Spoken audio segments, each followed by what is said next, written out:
Hey everyone, I'm Nick and welcome back to episode 8 of Sci-Finatics Live for 2024. As always, we're going to have a lot of awesome chat to talk about in the world of Star Trek. And to join me in that lively discussion is obviously, as always, a great panel of Star Trek experts to chat everything that's going on at the moment. I would like to welcome to the show for the first time. He was the director on the Star Trek Continues series, as seen in this photo, amongst other many exciting projects. It was my great pleasure to welcome, for the first time, James Kerwin to the show. Welcome, James. Hello. Thanks for having me. Pleasure. And he's been on the show a couple of times before. Always a great insight into everything going on Star Trek. Larry Nemecek joins us once again. Welcome, Larry. Good to see you again, Nick. Yes. Got your coffee there. Good to see. Diet Dr. Pepper. Dr. Pepper. Okay, no worries. And as always, David joins us as well. Welcome, David. Nice to be here. And I'm going to keep drinks out of frame this time. So, yeah. So we'll just be left to wonder. Exactly. So basically today what we're going to be chatting about is we're going to, obviously a hot topic in the news at the moment is this new unification short film by Carlos Baena from the guys at Otoy. That's obviously, sparking a lot of discussion at the moment. So we're going to have a bit of a chat about that. And we're going to go over the last few episodes of season 5, Lower Decks, see what everybody is thinking of the final season of the show, get a bit of discussion going about that, and see what everybody thinks. So yes, for starters, I caught up with it this week and have watched it several times over. What did you guys think of this? Just overall kind of impressions. Did you like it? Did you hate it? Did you like bits of it but didn't like other bits of it? What did you think about this unification short film that's just come out featuring the reuniting via a bit of deep faking and a bit of computer graphics, the reuniting of Kirk and Spock? Who wants to start us off? Larry, do you want to start us off? I guess I will. Okay. Well, first of all, it's gorgeous. It's beautiful. The technical aspects are amazing. I see the internet melting down with love over it, and they should. And I know this is not, they've done 2 or 3 other aspects of this. It's been 2 years, but they've done this, whatever the number is in the series. And Yeoman Colt seems to be playing a part of a thread through all of it, which is interesting. I get it that they've got an actress that does an amazing job of looking like her, probably without a lot of prosthetics or much less CG. No, it's gorgeous and it's beautiful. But there's 2 things. One, I feel like it's 1974 and all that's existed is fan fiction. And that's fine. But between that and there's no dialogue in it, just a lot of, knowing glances that move you along from piece to piece. I get it. Finally, in the end, it's Kirk and Spock. Kirk's in the Nexus, and Kirk and Spock get to have a reunion, and that's the unification. But part of me, when I saw unification, I was like, "Oh, there's going to be Romulans and Vulcans together, and it's going to be the unification, 3 episode now thing." And there's no Romulans in it that I think. So anyway, it was gorgeous. It was beautiful. Obviously, tons of time. Everybody who made it's very proud of it. I just didn't understand the story. I felt like I was supposed to know something that I didn't know. And then it turns out that a lot of the story threads are indeed from books and comics and things. And that's fine. But I just had no way to know that until, I think everybody interprets it slightly differently. I think my interpretation of it was slightly different to somebody else's. And James, what did you think? Yeah, no, I mean, first of all, I can't be exactly objective because, I'm friends with a lot of the guys who made it, and as is Larry. But I think they did a great job, and it's very well directed. It's beautifully produced. The score is amazing. I mean, let's talk about the score for a second. It's gorgeous. And Dave Blass, who is also just an amazing guy in real life, was the production designer on it, and he just knocked it out of the park. So I think. I think overall it was just absolutely beautiful. It's really interesting because one thing, speaking of Dave Blass, he has gone on the record of saying, do not call it a deep fake. It's not a deep fake. It's digital prosthetics. And they actually when they were shooting Sam Witwer as Kirk, they were putting Kirk's face on him, Shatner's face on him in real time on set, so they could actually look at the monitor and see how he would look as Kirk, which is really fascinating technology that they're developing at Otoy. And it's interesting because this is, I think this is the first time since the animated series, really, that Paramount has licensed another production company to make new Trek content, on-screen Trek content, outside of video games and books and novels and things like that. Because the animated series was obviously produced by Filmation and copyrighted by Filmation.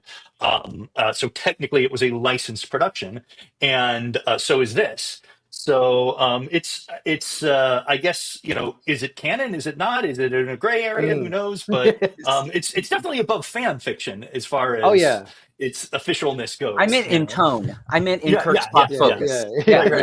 I wonder. The Kirk Spock focus of the fan fiction, right? Because there was no other Star Trek. Yeah.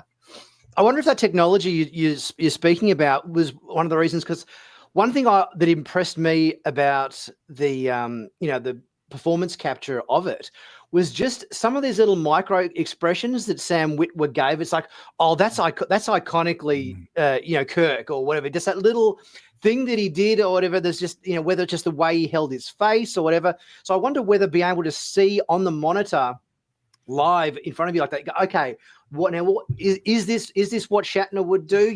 Just be able to see that live and be able to direct your actors exactly with the face replacement live. That would be a huge benefit, I would think. And sometimes Sam would have to do something that maybe go against his instincts as an actor, but in order to get Kirk right, if that makes any sense. Right. He would have to he would have to have a certain expression on his face that maybe he wouldn't have, but Shatner would. And so, what a master performance there to be able to do something like that. Yeah, David, what were your thoughts? Yeah, look, I thought it was one of those pieces that sort of puts the the lump in the throat. It was very emotional. It kind of sort of covered that territory between Kirk and Spock, where we didn't have that on screen last goodbye, I guess, and it kind of linked that together. Lots of little nods in there. I wasn't sure it was the Nexus or the Afterlife. That wasn't so super clear to me.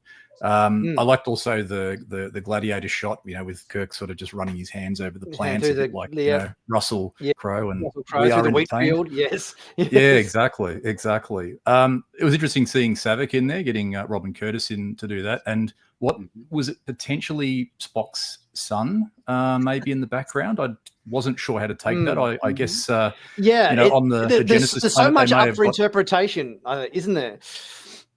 Well, I mean, did they do it on the Genesis planet? I guess he was going through Ponfar, and it's like, is this the product of that? Because let's face it, there was a lot of finger rubbing going on the Genesis planet.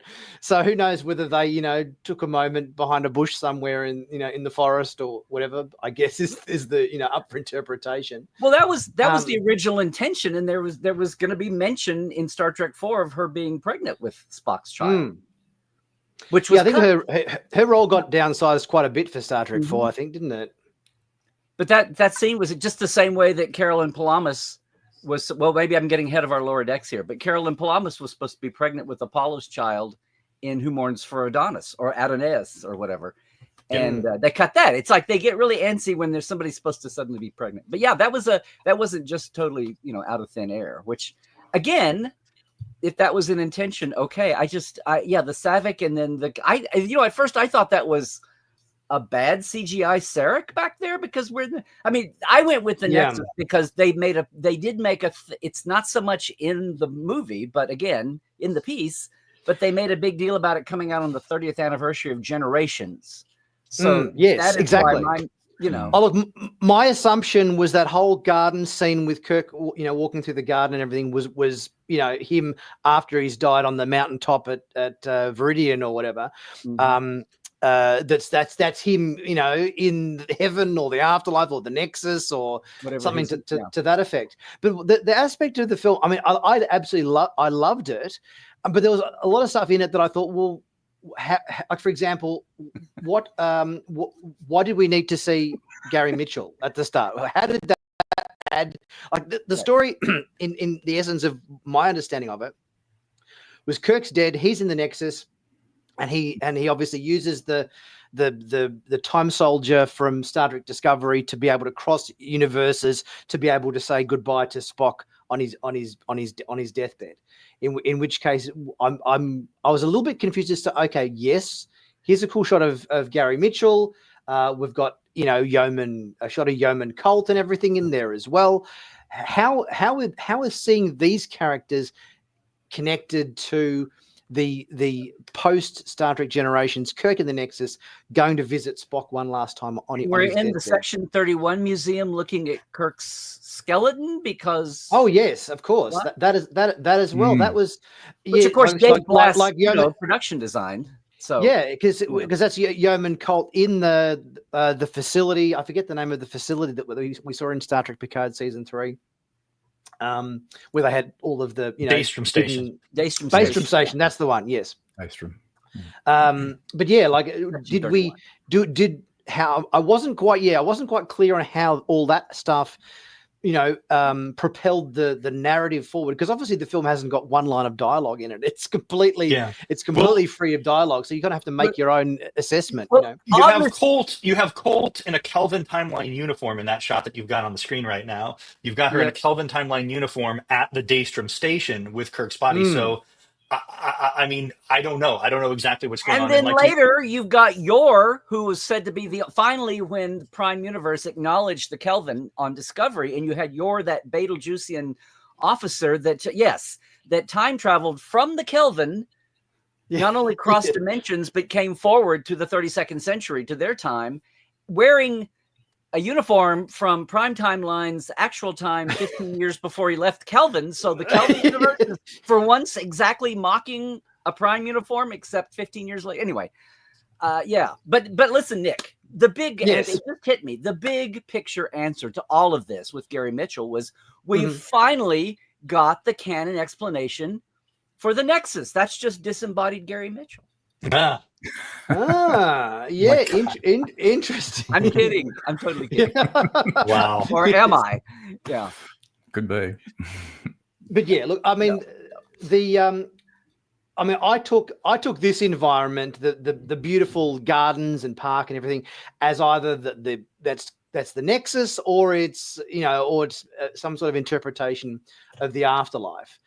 Seeing sort of Kirk, walking through the gardens, as you said, David, running his hand through the leaves and all that sort of thing. But I was confused. I was confused about this, because if we are in fact in the Nexus or the afterlife, why is Saavik there? Yeah. Why is Saavik there? What, like, is she dead? Did she die and end up in there? And then obviously, if this guy in the background behind her is in fact Spock's son, well, why is he dead too? Because he obviously should be younger, not some old bloke with grey hair. Why is Yor from the Kelvin timeline? And then you've got the crossover scene. Maybe you've got it coming. The crossover scene with the 3 Kirks at different times of life. Yes. I think I've got that. Where are we? Hang on. There's Discovery. Yep. So I've got these 3. Yeah, those 3. Those 3 Kirks. They've all met each other. Yeah. The garden planet. Here's where my head went. Being a little bit of an expert on locations. When they first tilted down and I saw those trees in that garden, I said, "Oh, that's Huntington Gardens in Pasadena. What are we on Beta Z? Because that was what they used for Beta Z." Of course, yeah. And my mind went to, okay, now we're going to be on Beta Z. I mean, I'm already floating along here wondering what is going on. One thing, and then, okay, it's not Beta Z. It's just a pretty garden. Go with it now. But that's your wealth of knowledge works against you sometimes, Larry. I was expecting to see Boothby in there somewhere too. Maybe just pruning some azaleas in the background or something. Yes, I love the film, but I thought, I mean, I guess it just occurred to me is like, is the reason that Robin Curtis is there playing Saavik more so because she said, "Oh yeah, I'll do it." So they said, "Oh, that's cool. We'll put her into it," rather than how does her presence in the Nexus or the afterlife or whatever, when I wouldn't have thought she should be dead, how is that moving the narrative along? Obviously, because when this is all stuff I think in a normal film you would have exposition for. They would actually say in dialogue, what was that word, Nick? while we're exposition. Dialogue? Okay. Dialogue, yes. But we get no dialogue in this. I mean, obviously, all of the moments, the moments between obviously Kirk and Spock with the whole, deathbed scene, gorgeous. And as you said before, James, absolutely love Michael Giacchino's score for that. He's, one of my favorite composers. And, obviously the score in that scene was, up front to shine because there's no dialogues in the scene. So the music's got to carry it, and it completely does. But yeah, I as I said, even though I absolutely loved the short, there was just a few elements in it that that just sort of seemed like, do we really need this? Do we need Savick? Do we need Gary Mitchell? Do we need Colt? Do you know what I mean? So yeah, that was my take. It seemed like a bit of a showcase piece to me, like as in this is what we can do. I mean, maybe I'm missing the point a bit, but it's kind of like this is what we can do. Proof of concept pilot for something, maybe. And what can we do next now that we can do this? Right. I mean, that's how I kind of took a bit of a... Well, yeah, I mean, if you follow the Ron Berry Archive and go to the Ron Berry Archive website, you see amazing stuff that Otoy has done, and they've all done over there. YouTube channel. Yeah, and their YouTube channel, like the tours of the different ships and things, and the other shorts that they've made. It's really, Ron Berry getting somewhat involved in creating some peripheral Star Trek content, which I'm all for. Right. And part of it goes back to, it's their archive, which I know the archive from the Trek files, talk about documents, but there's a lot of physical pieces. And part of that is getting that out. It started as just digitizing things in a new way, like museum. Right. But then they've tried to go narrative here and roll in a lot of technological tests and some of these things. But what everyone's kind of forgotten about, because it's been 2 years, was this 765874, which I didn't remember the number being so prominent, but they've done one or two of these, and I remember the actress playing Colt in some of these. This is actually like the second, because that was her Starfleet service number or something, wasn't it? That so number yes, so from a I was like, what is the number? And it goes, and then you started seeing it. It's her serial number, which was never on. She had the one, she was only in the cage. So her serial number is from a 1998 comic, when Marvel had the comics. She just said it's still a big deal. It's like a deep cut, except how deep do your deep cuts go? But that's fine. They had to go to find that for her. Okay. I'm still wondering why J.M. Colt. And then, exactly. They did, Otoy and Roddenberry did the wonderful one that's on Viridian 3, Kirk's grave, and the crash at the D, and went back and reworked some things with Spock. And that one I followed. That one I flowed. I didn't have near the questions that I have with this one. But they've done this before. It's just been 2 years, and I think a chunk of fandom has totally forgotten that this is a quasi series. But it took that long to mount this production and get all these pieces together. So yeah, Dave and everybody else who's worked on it, the director and actors and Sam and everybody's done an amazing bit. But it's actually the latest chapter of this delayed series.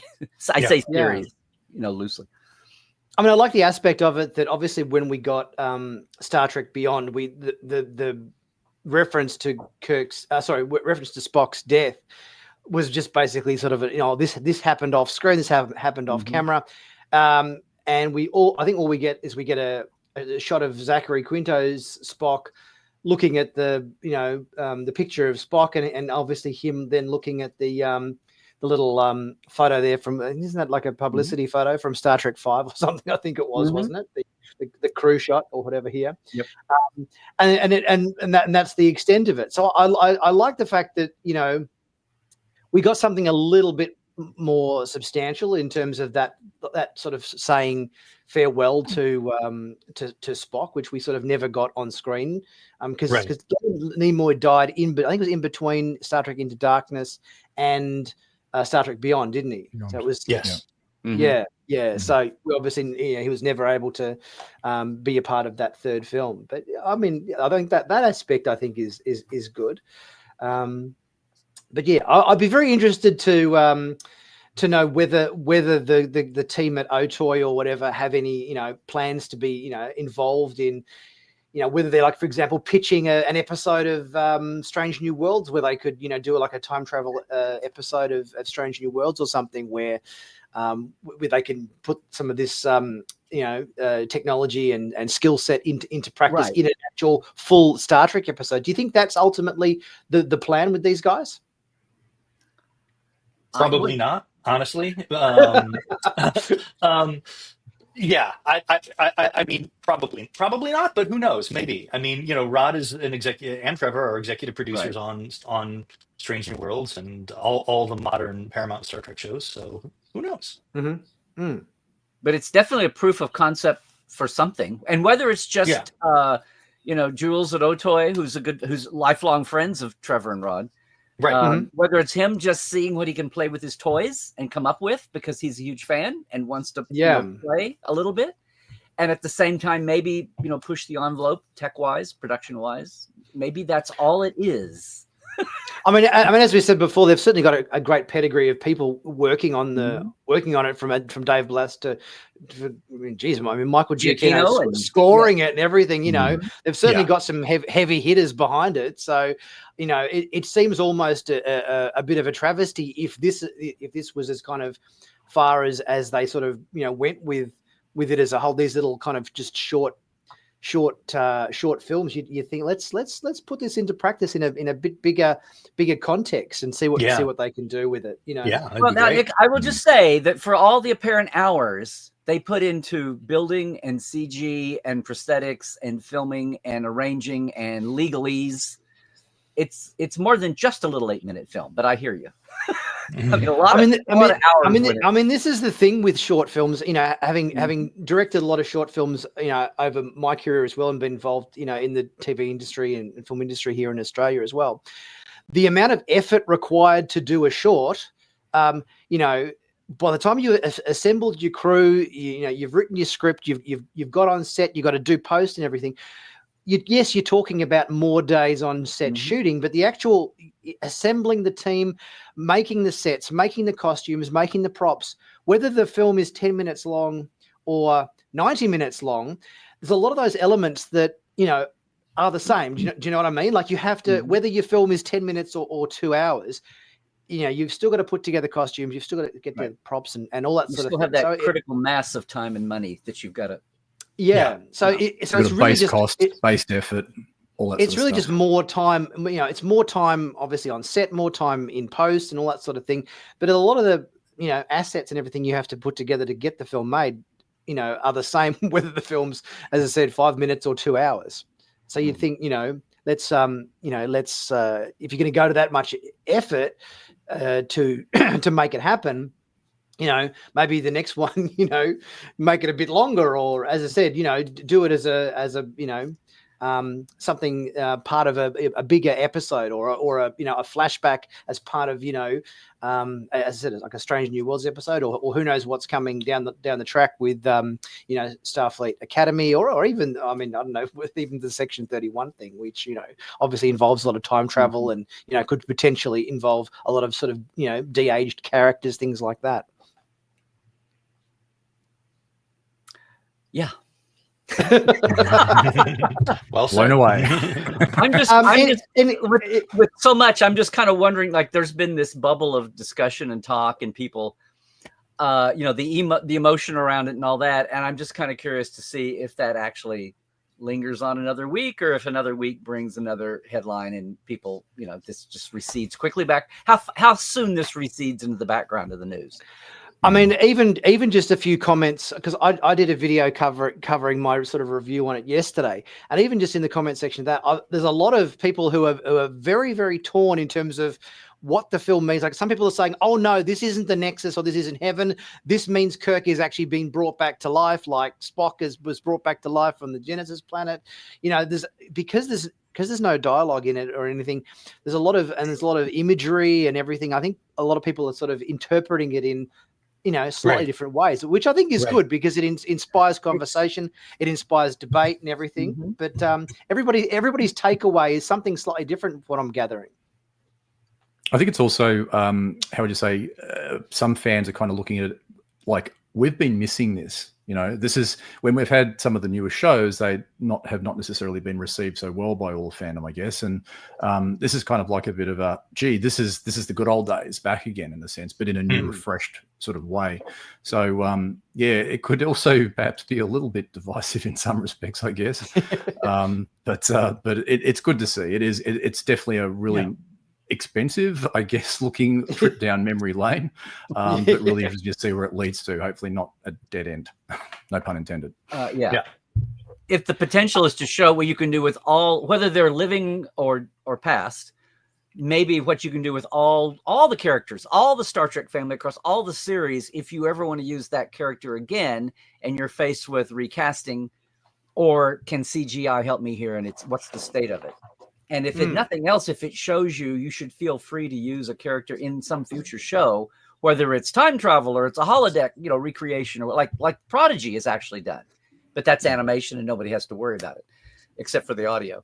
But if nothing else, it's there. And it's not like I think Otoy will be out there bidding, to do CGI in a future, because we've got the small scale movies like Section 31 coming. Then if they ever do revive Origins and Star Trek 4, the last, Kelvin movie. But whatever happens down the line, nothing's going to happen, but more time will go by, and all these techniques and practices will get more refined than they are even now, with probably more resources to throw at. So, I mean, if nothing else, it's opening minds, if not technicians' manuals, to what might be possible down the line. That's a good point too about the audio, because we didn't hear any dialogue in this, and I think Nick, you sort of mentioned something in your review that it was interesting that they didn't actually have any dialogue for Kirk or Spock. And was this maybe because they couldn't, perfect the younger voices or something? Maybe, I don't know. But I mean, I certainly think the technology that exists in terms of the face replacement is far more advanced at the moment than dialogue replacement. I mean, they have used that before on the Mandalorian series with doing Mark Hamill's dialogue when he was a de-aged Luke Skywalker in The Mandalorian. And also I think they did it as well with James Earl Jones's voice in the Obi-Wan series, where because obviously in Rogue One you could definitely tell the dialogue for Darth Vader was James Earl Jones, but he sounds like an old man Darth Vader, whereas in Obi-Wan they've put his voice. I can't remember the name of the actual software they used or whatever to do the voice sampling or whatever from past Star Wars films, and then replicate the dialogue, which made him sound like James Earl Jones back in 1977 or 1980 or whatever. So yeah, I think the technology is there, but I don't think it's quite there yet in terms of the marrying up of the dialogue to the lips. There's something. I think this was the case with the Tarkin performance in Rogue One. Rogue One. But there's just something about the lip sync with the dialogue that just doesn't quite look right. I'm not exactly sure what it is, whether it's the way the CG lips work or whatever. So yeah, I think that the audio side of things is still, in terms of matching that with the visuals, is still maybe not quite as far down the road in terms of the advancement of that technology. Do you guys think that's the case?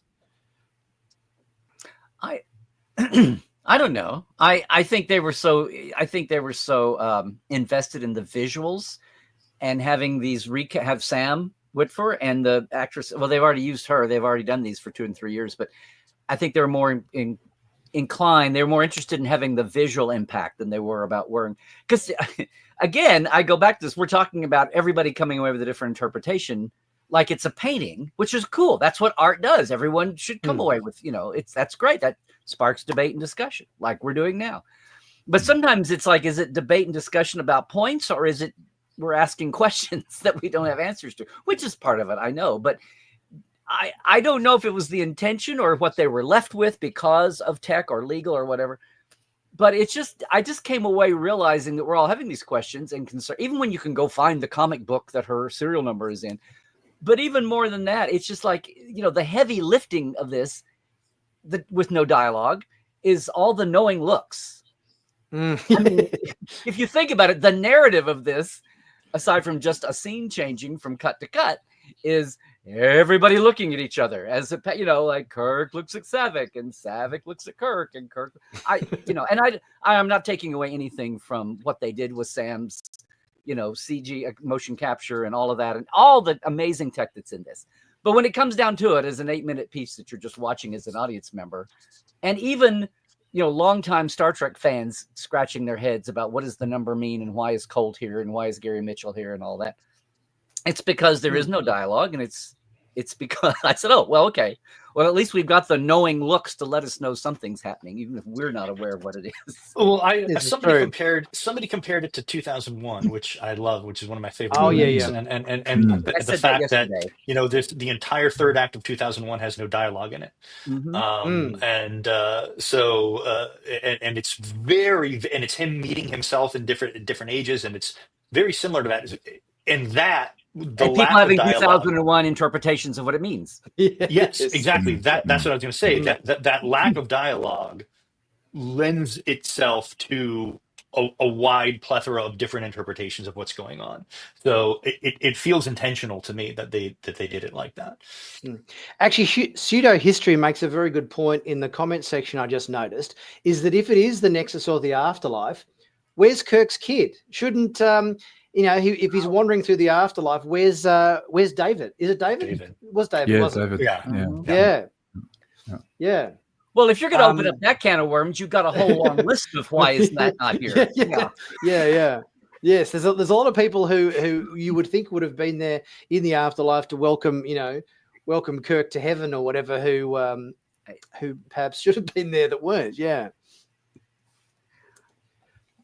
Any final thoughts on before we move on to on some of it to our thoughts on Lower Decks and how that's proceeding so far? Any final comments about unification? Well, I want to know what the next chapter of 765874 is about. Reunification.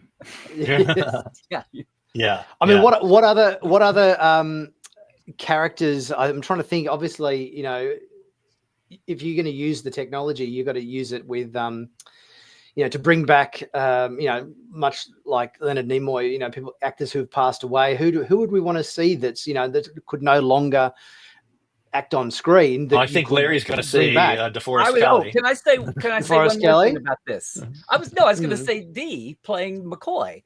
But that reminds me, one of my reactions to this the first time I had been watching the news and I didn't see it the first day. So I saw some of the reactions coming in, but I knew it was happening. I knew what they'd done with the first couple of, that there's a climax going on here and just what was the subject matter and all that. And everybody talking about it. And I get that. But as it actually watched the entire 8 minutes, I made that crack about, and I didn't mean it as a crack, about fan fiction.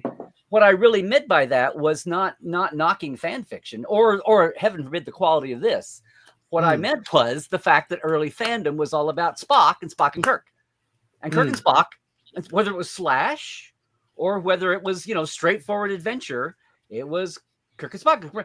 And that's why I suddenly felt like I was my first few years of fandom going, where's McCoy? Where's Scotty? Like, did I miss something? Like, am I supposed to only care about, I didn't say worship. Am I only supposed to only care about Kirk and Spock? This is first generation fandom I'm talking. And I did this time travel back to 15-year-old me going, oh, okay, well, it's all about Kirk and Spock and the rest of them are just which, and I know this is supposed to be Kirk's reunion with Spock. I get it. But that just touched on me. Like that was felt like the focus of fandom.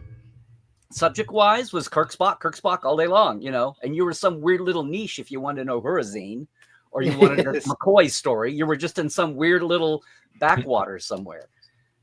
And anyway, that's why it was funny. And I would never take that away from anybody else. And what, and of course, Kirk and Spock are what, sold the thing back in the day and why we have a franchise now. I get that. I'm not being weird.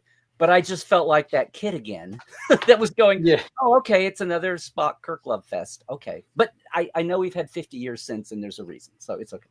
Yeah, this is true. Yes. Calm down, Larry. All right. Moving on to Lower Deck. So the last few episodes we've had or whatever, which include the Best Exotic Nanite Hotel, A Farewell to Farms, Starbase 80, and of Gods and Angles. Damn, Starbase 80. Yeah. Hey, look, how are you guys finding the season? Because we're now just over halfway through the season. Just overall thoughts about how you think this season is kind of stacking up in terms of based on past episodes and so forth of Lower Decks so far. Who wants to start us off? I mean, I love Lower Decks. I am so sad that it's ending. It may well be my favorite of the modern Treks. But this season's interesting because the first two episodes were kind of a conclusion to last season's plot line. And for a while, we've had seasons that kind of have these overarching arcs to them. And this one doesn't seem to be that way. These are kind of standalone Planet of the Week stories. episodes. Yeah, as opposed to serialized stuff. So I'm interested as to why they made that particular choice this year. Well, Mike said before the season, like the last two seasons, they evolved into that overarching arc line. Mm-hmm. And the second was, I'm trying to, the first one, which was third season, was more in your face. The fourth one became kind of the teaser will always be your latest chapter. What culture ship is going to get wrecked by, what turns out to be the Nick Locarno beam. Mm-hmm. But it was very structured. And I saw some of the chatter beforehand. In some interview, Mike said, yes, we will have a season arc, but it won't be near as prominent. It won't be near, part of the structure of every story. And they've done that. And to me, the mystery was in the beginning, okay, well, if it's in here somewhere, what is it?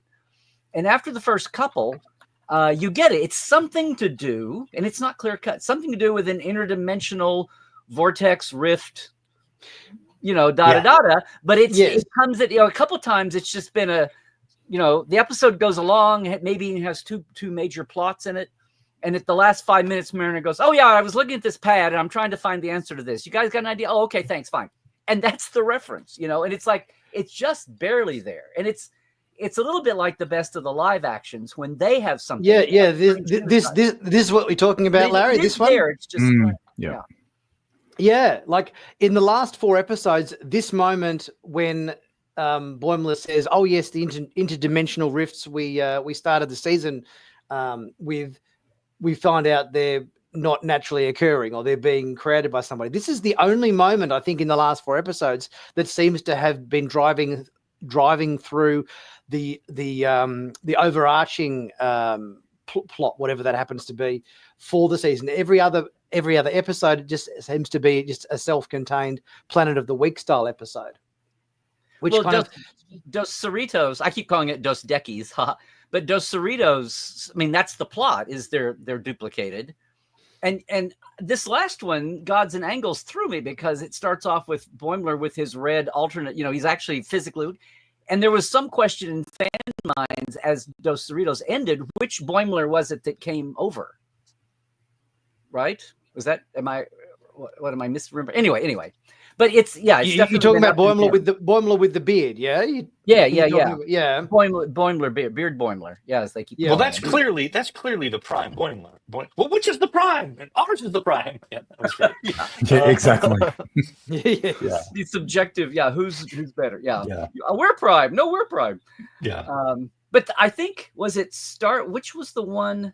One of these, I couldn't find any mention of any kind of. Of Gods and Angles, unless it's just him talking and being found out that he has the pad from the other dimension. If that's the only mention of any kind of a thing. I mean, the photonics are all very much they're not extra dimensional. They're all very much from from Prime and from our galaxy. They're at the nebulas that's their home. So, can I just ask if anybody first read of Gods and Angles and saw of Gods and Angels and didn't? Well, I think that's the joke, dude. Yes, yes. I know it's the joke, but I'm saying the first 3 or 4 times I saw the title, it didn't register, and then it finally the first time I was like, "Oh, Angles, okay." Yes, because I mean, the first time I thought it was a takeoff on Of Gods and Men, the fan film. I was like, that's a deep cut, guys, but yeah. Yeah, I think on as you say on first glance you read it that way, and then after you've watched the episode and they actually obviously there's reference within that episode to the the orbs and the cubes obviously sparring with each other or whatever about, pointy bits and all that sort of thing. You go, oh, of course, angles. I think you realize it after you've watched the episode, but before you've actually seen anything of it, and you're just seeing the on-screen title, you're just glossing over it. Yeah, I agree. My initial thought was that as well, and then after I finished the episode, I go, oh no, it's actually angles. That's right, of course.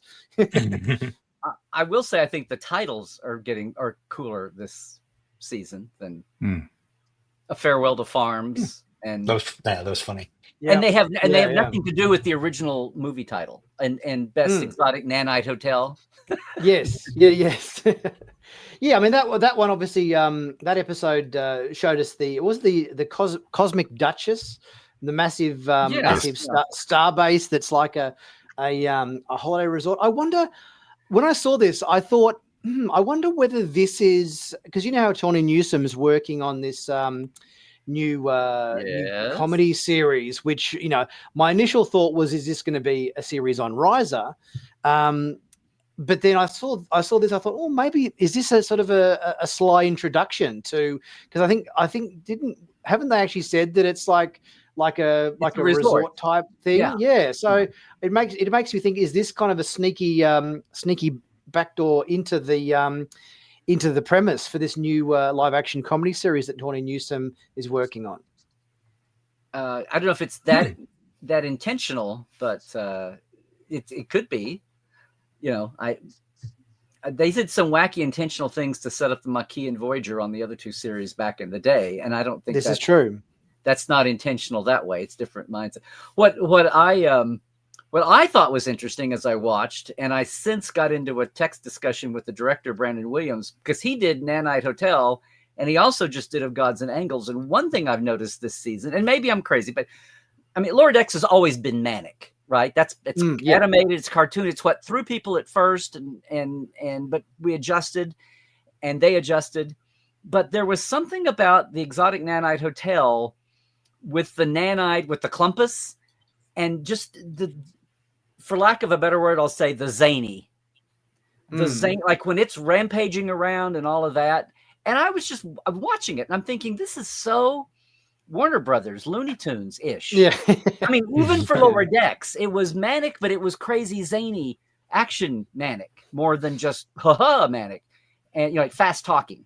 And then Of Gods and Angles had the same thing with the war with Ensign Ollie, when she's out of control with her electric arcing, and she's got the furniture stack, and then she's got the carts, and it's just zigzagging through the corridors, and it felt different than before. It just felt a little, so I was just texting with him. I said, let's talk sometime down the future. Okay. And I said, I just love this zany work. Oh, and then Nanite Hotel has the Boimler off the cliff with the total Roadrunner.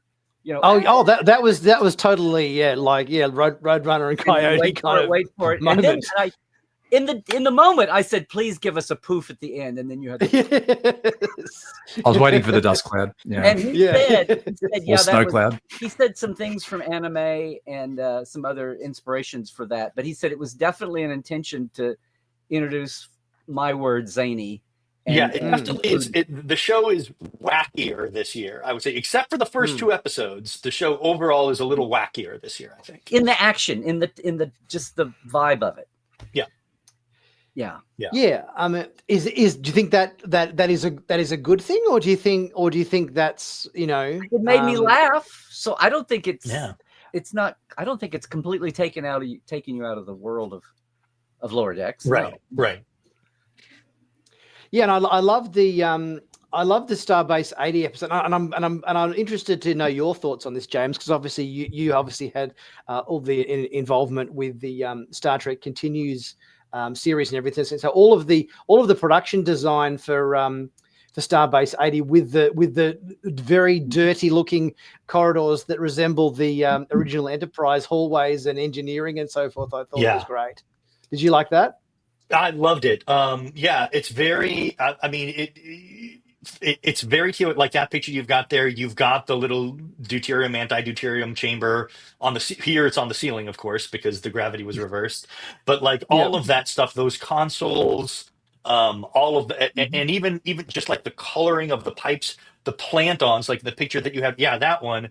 that plant on, like we had that exact one in Star Trek Continues. It's a all the lampshade. It's literally a spray painted and the engraved lampshade. plaque, the engraved black plastic door plaques.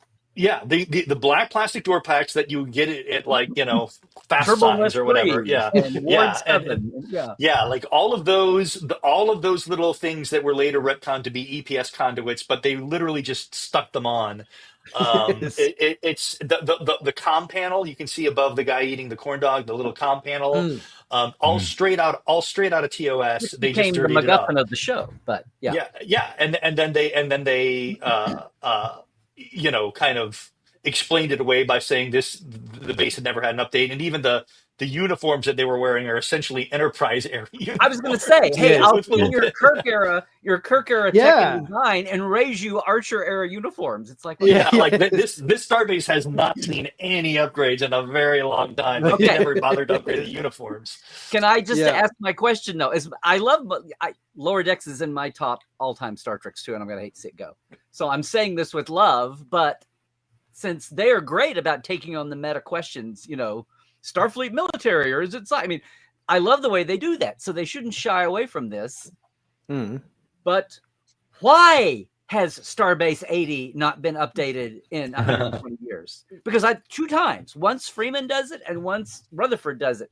They walk over with a standard tricorder and fix something that everybody else is like, they reroute some circuits, and in 5 seconds, they fix something that the rest of them have been dealing with, probably adding to a third of extra of their day, for 20 years. It's like, Yeah. yes, 5 people running around this thing in a day would upgrade it and fix it enough where it made it, so much easier than it. Anyway, I was like, I want to know why. I kept waiting for the reason of why Starbase 80 had been. Oh, didn't they say they have an obscure treaty with the Acamarians or something? Yeah, they have an obscure treaty with them where they own like half the base, and so they're not allowed to update. Anyway, who knows? Who knows?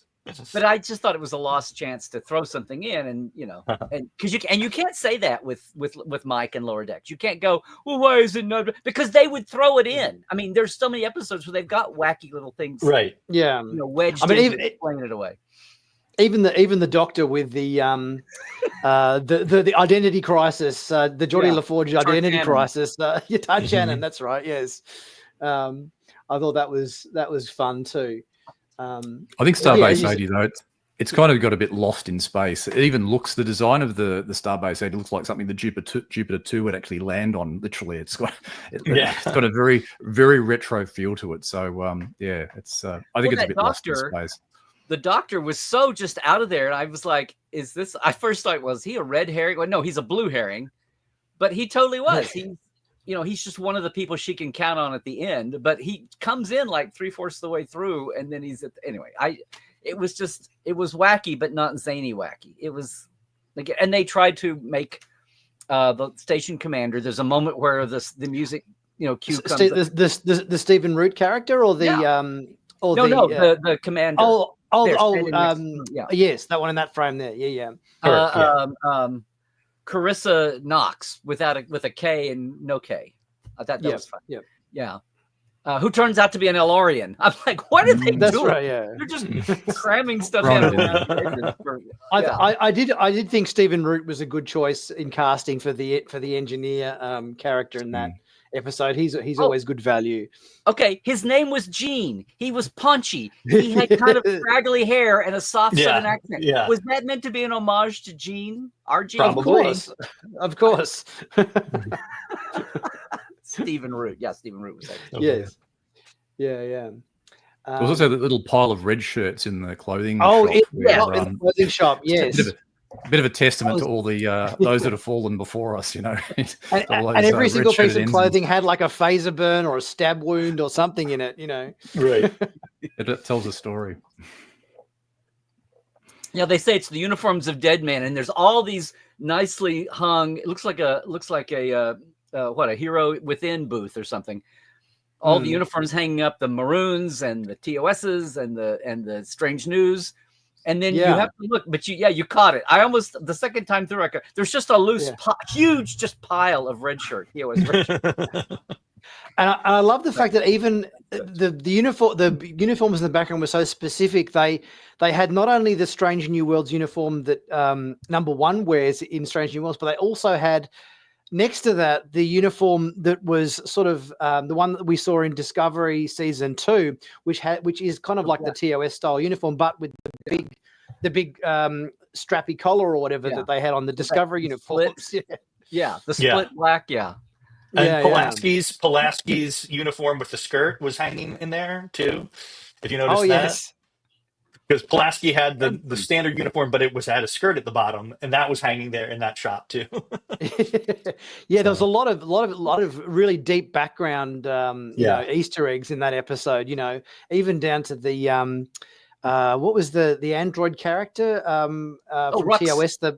His clothes or whatever were in there as well. You know, it's like talk about as you said, you know, deep cut Easter eggs or whatever. You know, so I was going, is that Rux robe, or is that just a standard issue old one's android leader robe? I think that's all the android leaders got to wear back in the. It was like, what? Because there were 2 of them. Right.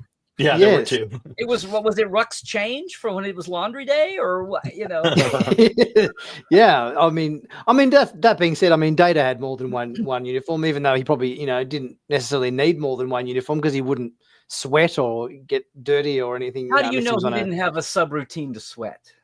Or is there? There's probably a line where he says he doesn't perspire, but I shouldn't say that. Oh, you're gonna get called out in the comments here. Someone's gonna say it. And we didn't say anything about Shades of Green, which was the Tendi show, which I thought was really good. And that was episode 2, wasn't it? Orion exploration. It's like no one else is touching the Orions. I'm glad they are. Yeah. Yes. Yeah. And it was good to see also the what did you guys think of the Cloakians in the I thought this was in terms of giving Dr. Migley-Moo's race a name, because I always thought they were what were the bird? We've seen bird races a couple of times in Lower Decks. What was the Aurelians? Yeah, the Aurelians, the one where we had, was it Peanut Hamper or whatever, who had like a relationship with one? Or no, they were. I've forgotten the name real fast, but they were a different species because they were like Tweety headed, and the Aurelians were long and now they had the Aurelian on Prodigy that died with Chakotay, and they went to a whole thing of saying some of them are winged and some of them aren't, and so they were really getting into it. And Migley-Mo, it was like, well, is it Lower Decks animation style, or is he really kind of round, Tweety-headed more than they are? So now I'm glad that he's got a separate species, and it's amazing that there's been so many avianoid or ornithoid, you know, intelligent species. Although I'm not sure about that, I'm that rapt about the name they chose for these guys, the Cloakians, which essentially is the chicken's butthole or whatever. Yeah, it's the butt. Yeah. So it's like, really, this is what we're going with, particularly.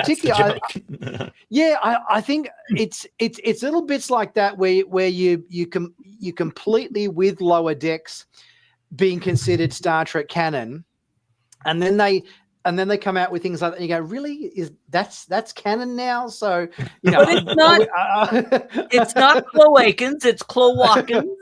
So if that's going to be, you know, get your head out of the gutter, Nick. I mean, well, it kind of works because Legnog and Gonald were a bunch of assholes anyway, weren't they? I mean, it kind of works, doesn't it? And to me, it's funny if you go with the whole joke about what I mean. They're supposed to be, their whole culture is supposed to be food snobs, right, or food experts. Yeah. And it's the currency of their culture is their taste buds, and which is amazing.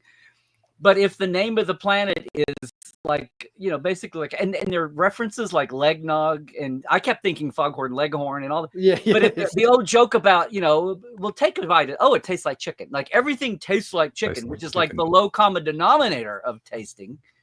And I just thought that was fun. So that in that way, the Cloacan. Anyway, I just thought there was some kind of linkage there to me that was very funny. That was a very low key kind of on the thing. Yeah.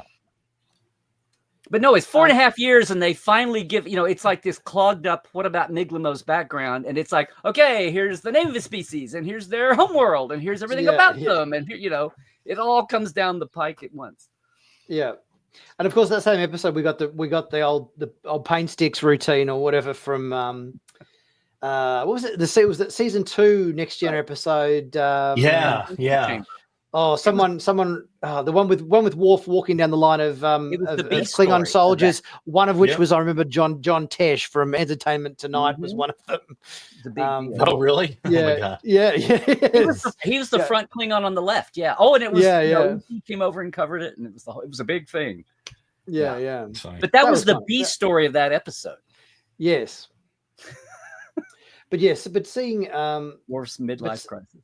That's right. I mean that was a bit of fun, but yeah, that as you said before, Larry, the whole interdimensional rifts being manufactured rather than naturally occurring, I think, is the only piece of plot advancement to the whole rift thing, which we got, in episodes 1 and 2.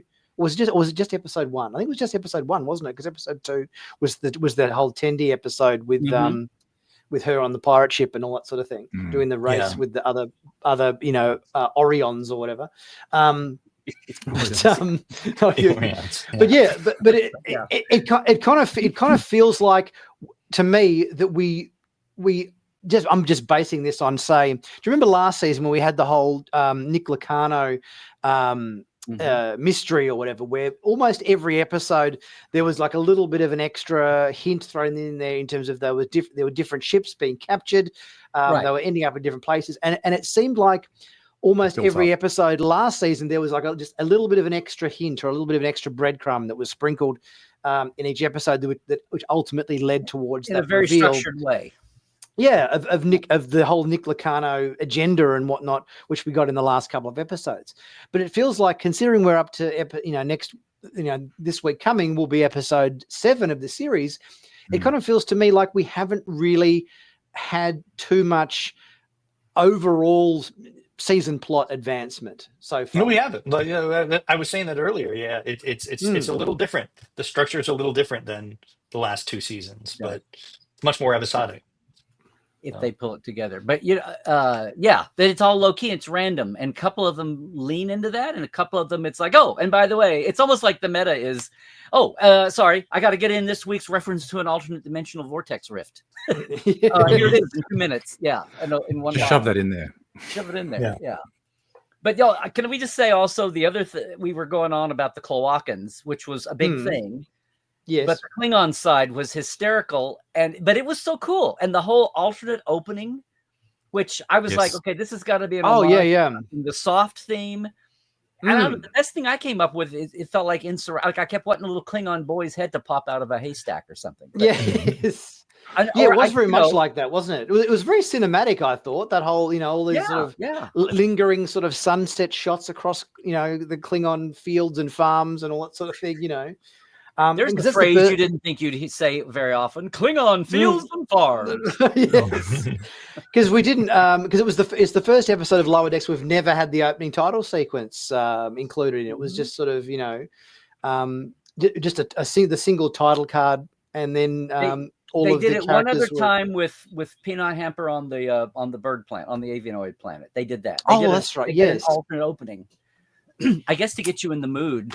Yeah, but and it worked. It was great here. But the whole thing of, and it's not like, I mean, Klingons are like Vulcans and Klingons are the oldest species, right? And the this whole thing about species diversity as a way to explain why you've got different looks on makeup eras or whatever. But the Klingons are the first ones that they've started doing that, way back when you had Klingon clerics and you had Klingon lawyers and Klingon scientists, and you can still say, well, the warriors run the empire, but they are a spacefaring species, and they've got to have other people doing other jobs. And this is the first. It's like who ever thought about Klingon farmers? Well, I mean, yes. So as you say, somebody's got to make the blood wine and ship it out to all of the Klingon bars and so forth. I loved it, and the fact that his brother is like the stoner gamer brother. Yes. I was like, it's great. It's great. Yeah. And the fact that they showed the Klingon feet with the little horns on them. Yes. Oh yes, the shoes with the horns. Yeah, yeah. Well, no, so- but they showed their bare feet with the horns.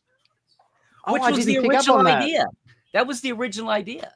Yeah, From yeah. motion And picture. in fact, in TNG, the few times you saw Worf's bare feet, you saw the horn, but it was filed down on his feet.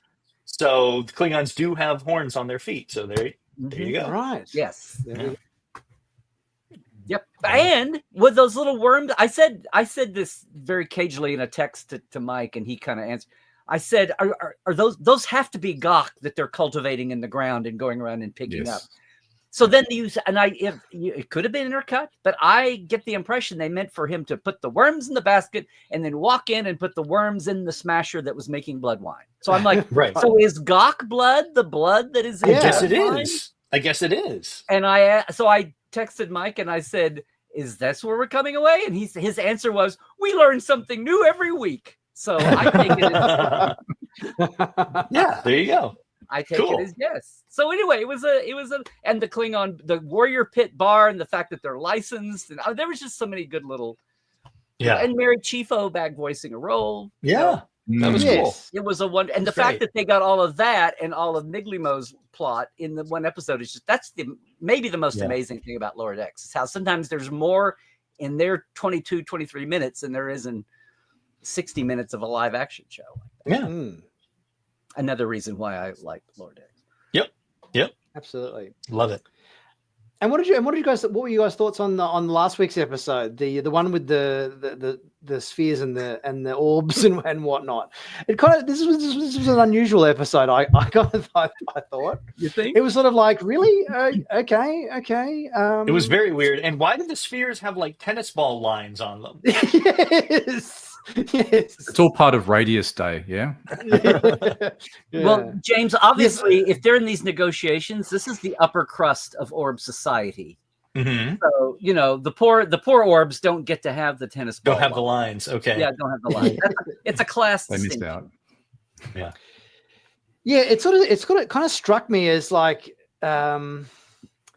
obviously we can get some pretty out there episodes of Lower Decks, but I think there are certain storylines which you kind of see in Lower Decks where you go, this would never be a live action episode. Right. Exactly. I guarantee you we will never see the orbs and the cubes, probably ever again in Star Trek. Or Tendy's flying super dog.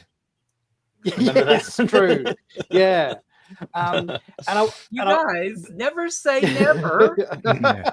Come back in 20 years and see what they're see what they're tapping the cannon for. Yes.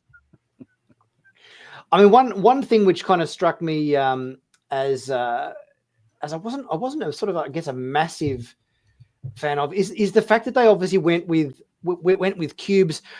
Was it a bit too close to the Borg for my liking? It's like okay, I get the fact that you're doing an episode about energy based races that are geometric shapes, right? But why would you make it look almost exactly like a Borg cube, except that it's sort of blue and purple rather than green and gray or whatever? It just I thought maybe they could have gone with a different geometric shape or something for the cubes or whatever, just so that in the moment like this in the episode, it just didn't kind of come off as just basically just a Borg cube.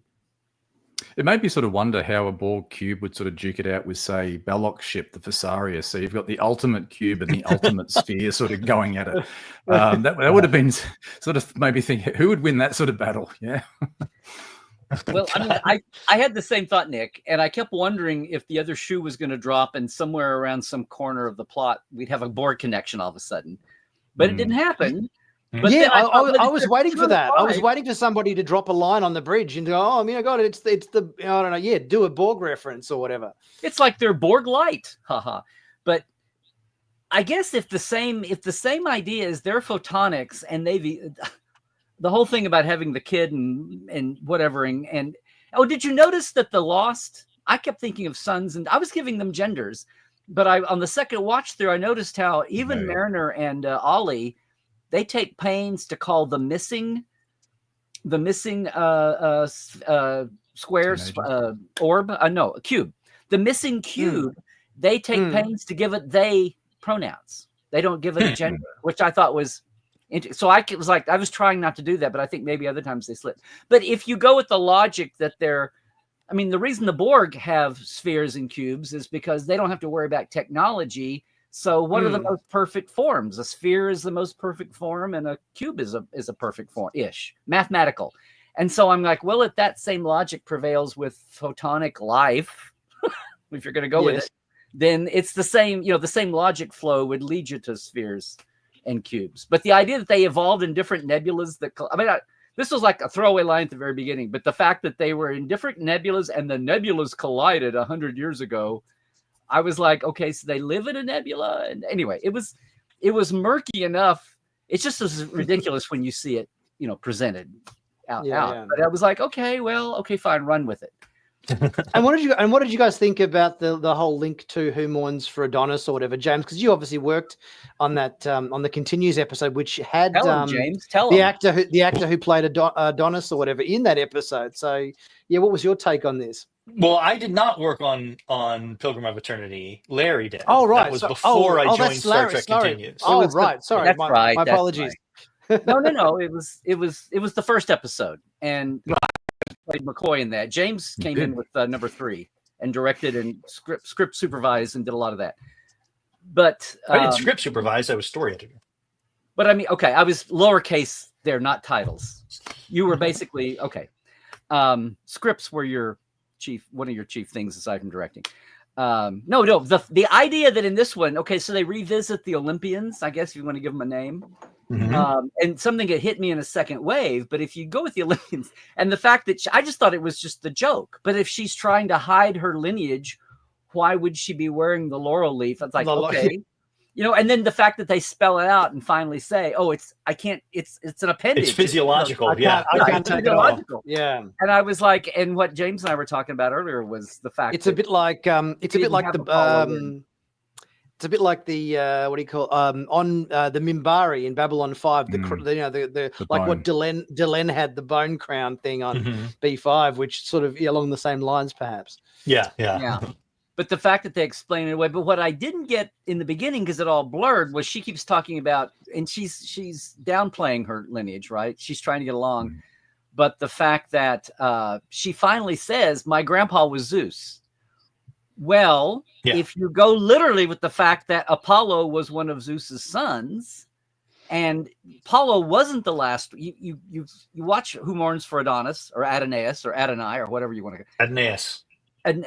Okay. I'll find 5 other people that will argue with you. But anyway. They will, but they're wrong.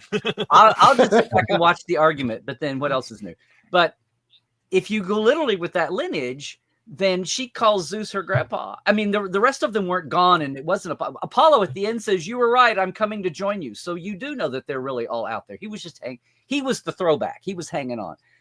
But if you go with that lineage literally, then if Zeus is her grandfather, then Apollo is her dad. So could be. It was 100 years earlier, but they're demigods, so that goes out the window. And anyway, it was just, and then you get back to, I mentioned it actually before, talking about Savick. The original script for Who Mourns for Adonais had Carolyn Palamas. McCoy comes back and says, well, she basically says she's pregnant. They don't talk about it openly as the characters. And they cut that. They filmed it and cut it. Yeah. So, and a lot of fandom has kept that alive, just like they've kept alive Savick having Spock's kid. So is Ollie the baby that was conceived on Pollux 4? And don't worry about years and literal years and, 100 years. And she changed her name from Palomas to Ali. Yeah, the whole Ollie thing threw me. I mean, I was like, okay, whatever. Yeah. So anyway, it's not the most name that kind of fits into Greek mythology, but anyway. Well, it's not the episode in my top 10 that I wanted to see a follow-up to, but okay. Yeah. It's, but it was like, okay, all right. So it was cute. It was funny. As far as the whole season, I wasn't, some people are like miffed about the cubes and orbs.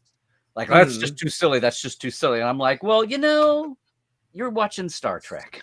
It's going to get around to everything eventually, whether it's live or animated. But I don't know what my, favorites, they've all been different tones within the Lower Decks. I saw a lot of people say they loved the first two, and then they thought Nanite Hotel was a drop off, but I appreciated it for some things. So I don't know. I thought maybe this last one was one of the weaker ones. But when I say weak, I mean less strong. I mean, I haven't not enjoyed any of them, and I see right. I'm not a big ranker anyway. It feels to me like with next episode, it's about time we get a real banger of an episode. It kind of they're just a little bit. I feel like in the next episode, let's take a bit of a leap forward in terms of the overall. Season narrative. Well, we got 4 left, right? We have 4 left. Yes. Yep. Yeah. And we know the titles. Yeah. Fully Dilated, Upper Decks, Fisher Quest, and the finale is The New Next Generation. Ooh. After the Picard finale, season 3 was famously called The Next Generation. The Next Generation. Right. Okay. And Mike and Alex Kurtzman talk about this is not the last we've seen of these characters. So Right. Okay. They're all going to time travel to the 32nd century and and be in live action in Starfleet Academy or something. Oh, they'll never cross over a cartoon with live action. Are you kidding? That's ridiculous, Larry. Come on. And then obviously we're building to the whole Boimler fully growing the beard routine and everything, Yeah. I thought that was a good scene, I think, in the last episode with the whole Boimler and Ta'ana, trying to get as I said in my review, it reminded me of George Costanza trying to get everyone to call him T-Bone in Seinfeld or whatever. He wanted to be called Flip or whatever, Right. Well, on Second Opinion, I said, if this was what we had for having no Ta'ana at all, the entire first 5 episodes, if that's what brought this scene as crazy intense as it was, then it was worth it. Because was she not in the first 5 at all? Well, you saw her pass by, but she had no real role. Really? She had no dialogue? In fact, if you look at the credits, I talked about this every week on Second Opinion. Shax and Ta'ana have barely been in, and even outside of the time, but the Fred Taschereau and Gillian Vig, all of them, they've been playing other roles. Have been playing other roles and featured. I think you can definitely tell when Fred does other roles. His voice is quite distinctive, so you can go, I think did he do a Klingon or something in that in the Klingon episode, I think, from memory. But I think so. He did a couple of the photonics in this one. Yes he did the leader in one of the secondary ones, right? There you go. So it's like they're keeping them busy, but it's like they've had, and I think of all the original 8 of like the 4 and the 4, Shax has been the one that's fared the worst, I think. I don't know if they just thought he became a one-note whatever, or nobody had a thing for it. Outside of a couple of the plots, when he saved Boimler and then he was dead and they didn't talk about it, and then he and Ta'ana's hook up and having the the Bear Club and all that thing. Outside of that, there's not a lot of And then they brought in the character, what's his name, the Darmok security officer. Yes. So they obviously brought him in to fulfill the security role as well. So then he ends up sort of sharing a bit of screen time with Shax as well. So right. And then what's his name? Carl Tart. Then he played he was the Omega Cube voice, and he was Sexagus. I mean, these cube names all run together to me. But anyway, but it was a case where they we've got him for Kayshawn. Let's use him for a couple of the. Yeah. Sorry. No, go on, James. No, I was saying it's the recurring cast of Lower Decks is very interesting to me, because you've got Miggly Moo, you've got that security dude, you've got the chief engineer. What's his name? Billups. Billups. Yeah. It's Billups. called Yeah, Fear. yeah. The And you've comedian. got Talin, who is Yes. like the fifth of the four, you know, Yep. of Late the four ad. kids. Yeah. And so it kind of like Deep Space And Nine. It Mid not limo. only has, yeah, yeah, I said that. Yeah, Oh, not only sorry. has the central eight, it's got it's got a nice recurring cast that fills out as well. That we're kind of invested in. I liked that if you know in the second episode, I guess it was when Tendi comes back when Rutherford's working on the shuttlecraft and Tallinn repairs the shuttlecraft Yes. and he comes in, he's like, no, this is what Tendi and I were, this was Yeah, our yeah. project, you know? And then Tallinn re-damages the shuttlecraft on purpose. But if you notice, the plaque on the side of the shuttlecraft, all four of them had drawn themselves as stick figures on there. It was Yes, Mariner, yes. Boimler, Rutherford, and Tendi. And then at the end of that episode, you see Tallinn has drawn herself in there. That's So cute. added a little fifth. Yeah. So that was real. Little things And like if that are you cool. notice, when Rutherford comes back and says, no, and she starts to undo it, did you notice who's helping her fix the shuttle? Yeah. Yes. Badgie or Goodgie.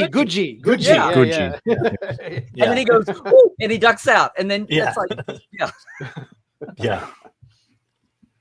And what did you guys think about the whole zombified whales and episode with these guys? The fact that we had what was it, the whole all of the crew possessed by this com badge infecting zombie Well, it was virus an type anaphasic thing. entity. It was an anaphasic entity, which we last saw in Sub Rosa, the notorious TNG episode with Dr. Crusher's Yes. ghost sex scandal. Mhm. So, so it was one of that. It was one of them. Yes. So that was a cool little callback. Well, I thought it was cool to see, is it Kimolo and Matt at work. It wasn't just we're going to cetacean ops for a joke.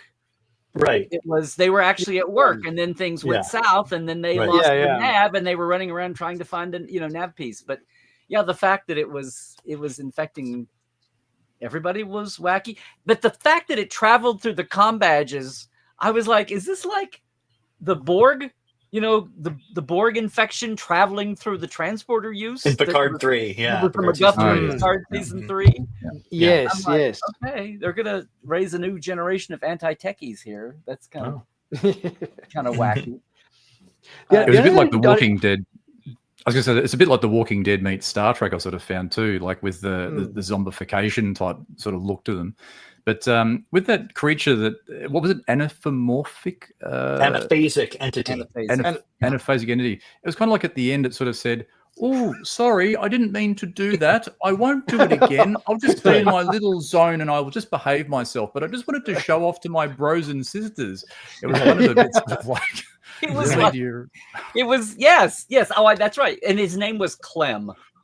Yes. But it was like it was like a Horta only lower decks. I mean, of all the the horrible alien that we're fighting, and it turns out if we just had communication and understanding, they'd be our friend, kind of thing. Which is funny, but the fact that it's Clem, and then it's anaphasic, and it's a great Star Trek trope to try. But the fact that finally, after all the running around, they just the doctor who comes in and earns his keep, the Tarchanida, just puts a bucket over it. And he knocks the whale out with some sort of was it like one of those nets you use to like clean the leaves out of the swimming pool? He just knocks him over the head with one of those from the cetacean ops or whatever, and then suddenly the entire crew of the starbase, which was all zombie infected, everybody just suddenly comes to again. I thought really we're just gonna do it. That's very convenient. Come on, Star Trek, and it's like 10 years on. Come on, the fast cure is a Star Trek thing. I just love that it was a net and a bucket. Yes, the low tech solution. It's the low-tech solution. Here's one little thing I wanted to throw out, which I love this. So I was looking at the cast on the last episode here with the photonics, and the little baby at the end that pops out that has the Scrappy Doo or the chicken hawk, the foghorn leghorn chicken hawk. The little kid cute voice. Yeah. The actor credited is someone named Roan La, and I don't know if it was an adult doing that, or they sped up a voice or whatever. Anyway, so Roan Lai, L-A-I, is the actor attributed for Squaw Aaron. You look up his IMDb. I say his, I'm assuming. You look up the IMDb, and Lower Decks is Lower Decks is the only credit, and he's got 3. Roan has 3. His first credit at all on IMDb was, guess, last season, Moopsie. wow, Moopsie. So I'm going, is this somebody's like uncle or sister or something on the staff just comes in and goes, Moopsie once? But this was actual dialogue that they did something. Either he did that, organically, and they fiddled with it, or they just whatever. But it's somebody. Is it somebody with an alter ego? They're hiding their identity. Is it like one of the writers? Because who was it I was looking at? Whenever they need a cutesy voice, Aaron Burdett is the writer of this, was also the writer for I Have No Bones and I Must Flee. So I'm like, I've reached out to see, like, do you have like a little kid, and your little kid is coming in and doing your shows? Yeah. Or what? Anyway, it's a little, someday, hopefully soon, we'll get the answer to this little mystery hanging out there. But I was like, okay. Or someone's been sucking on too many helium balloons. Somebody on my second opinion. So I gave it to you first, Nick. Okay. No worries. It definitely does seem that way, doesn't it? Like, someone's got that really cutesy voice or whatever. We'll just drag them in for any character that fits that description. They probably were just sucking one too many helium balloons in the production office or something. Could be that too. That's it. Low tech. That's the bucket and pool net answer to the thing. Yeah. Exactly. I did also like in the episode the whole decon chamber thing from Enterprise. I thought that was fun. Just a good way of bringing that back, because that's sort of the thing that they introduced in Enterprise that you thought, this is just crying out to be parodied on Lower Decks at some point in the show. They managed to squeeze it in before the show finished. Yeah. I think the reason that James and I think I'd really like to take a poll, because remember when Lower Decks first came out, people were like, oh, I don't know, cartoons, you're going to ruin Star Trek, and humor, you're going to ruin Star Trek. And now I think people get it, that this is Mike, his vibe permeating the series and all the people he's got working on it. But it's like Lower Decks, even more than Prodigy as a fellow animated, but Lower Decks is like the one series that is positioned to look at the entire canon. Now, it can't look at the 32nd century shows, obviously, but it's the one that can look at the entire franchise of Star Trek and pick and choose bits and pieces and find a way to make fun of them, but make fun of them in the, to laugh with it, not laugh at it, which is like, is the joke in the family or is the joke coming from outside? Right. And they're the one show that is situated to do stuff like this. Yeah. And do callbacks and give legacy actors a chance to earn a paycheck and be on camera again. I mean, all of those things. And that's another reason why I think Lower Decks is I don't want to say precious, because then that makes it would be, say, don't call me precious, but it's the reason I think that it's got something that none of the other series can do. And another reason, not just the fact that you can animate anything and bring back anything, and it's just as expensive as building something new, but it's got that flavor to it and that ability. And I think that's what, so they go to a starbase that hasn't been worked on for 100 years, and it's all TOS technology, and they're wearing Archer uniforms, and nobody bats an eye.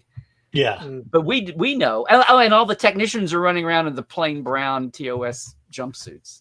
Yeah, right. I mean, interesting that you say that about something just occurred to me or whatever, in terms of the fact that they can never obviously reference Discovery because it's 32nd century. And I think in a certain extent, maybe that's why, personally, Discovery doesn't feel like quite as Star Trek as all the other shows. And maybe that's part of it, is that it's so far out there in the distant future that it seems quite disconnected from everything else, if you know what I mean. And the fact that Lower Decks can't reference Discovery and so forth, doesn't necessarily, work in say Discovery or what obviously will next be Starfleet Academy series, because it's just Academy will help with that. Exactly. Academy will help with that, because obviously now we're tying it in to the history of Star Trek via the EMH and everything, who will be part of the series as well. But I think that was the one thing that sort of maybe suffered with Discovery a little bit, just because it just felt so distant future that it didn't feel as connected to everything that had come before. But they haven't explained the rules of the universe there yet. They go, not proto matter, programmable matter. And now, who was Alex or maybe Noga said, we are like detachable nacelles. That's cool looking. Yeah, but what's the point?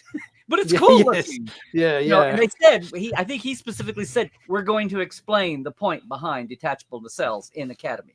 So it's part of it is just, we just don't know. We know the rules of Kirk's time and Picard, Cisco Janeway's time, and even Archer's time. We know the rules, and we don't know what it's 800 years. Come on, give me a break. That's a lot more than 300 years.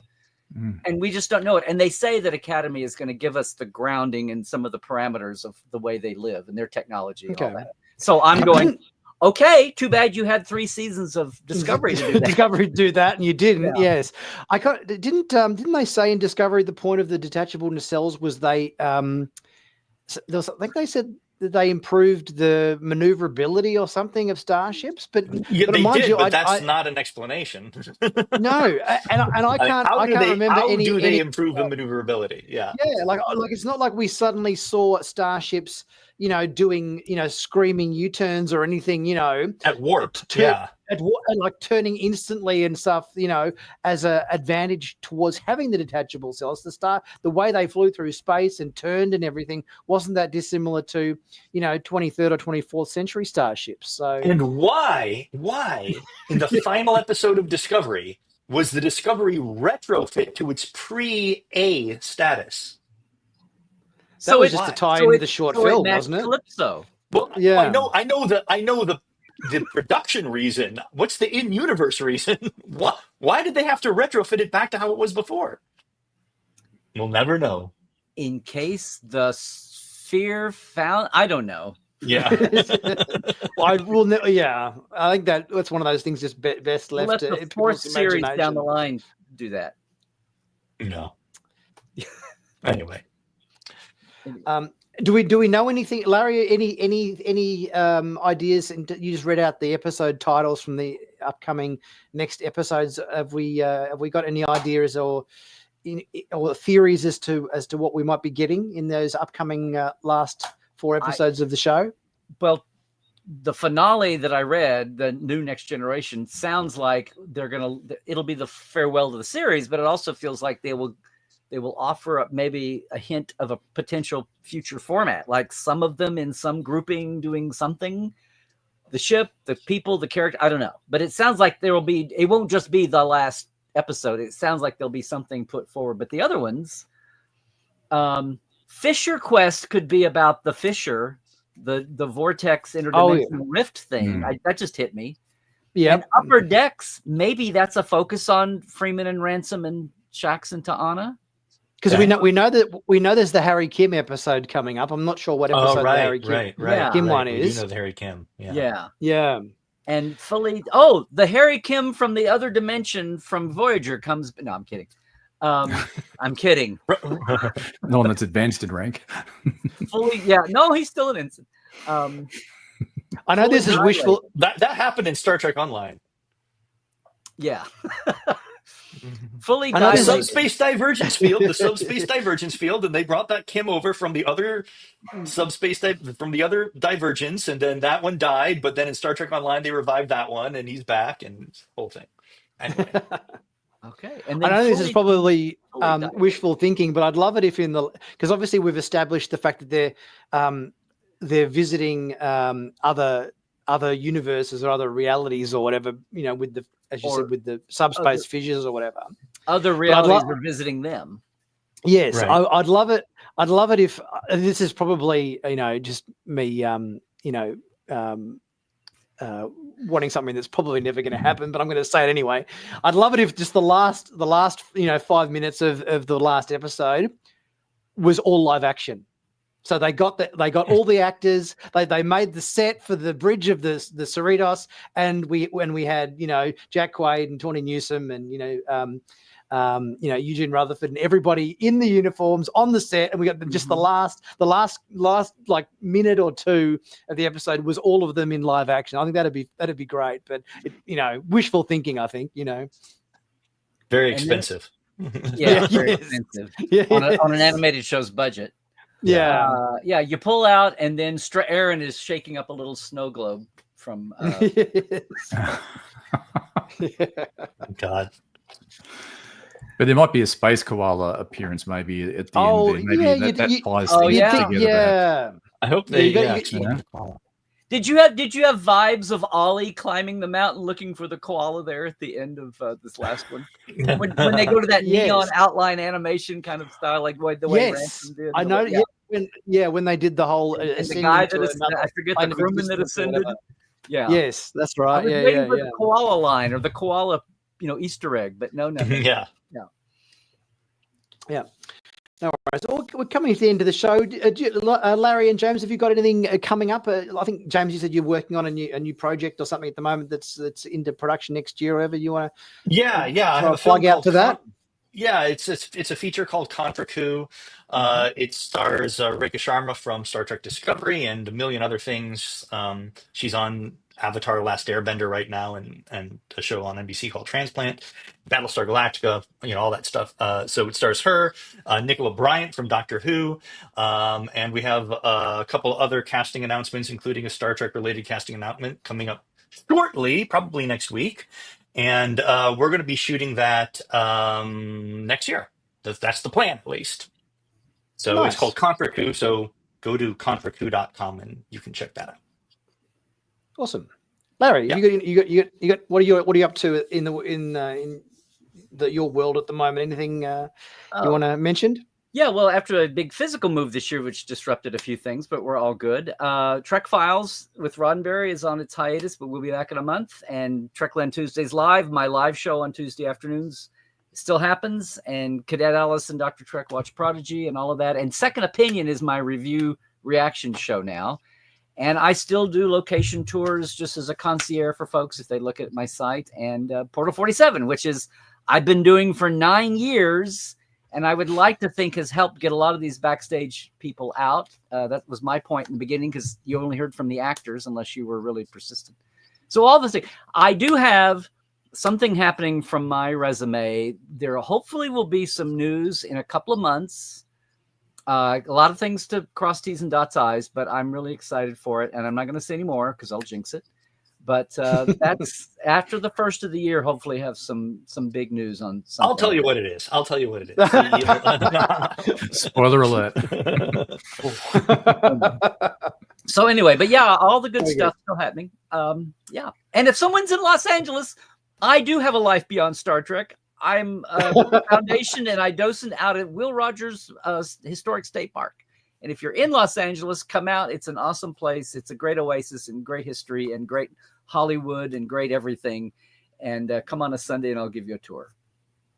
Excellent. and David, I think we've been talking about maybe David's going to make his little debut in some pre-recorded content for Sci-Fanatics. I think we got maybe a bit of a retro review coming up from you soon, David. Is that?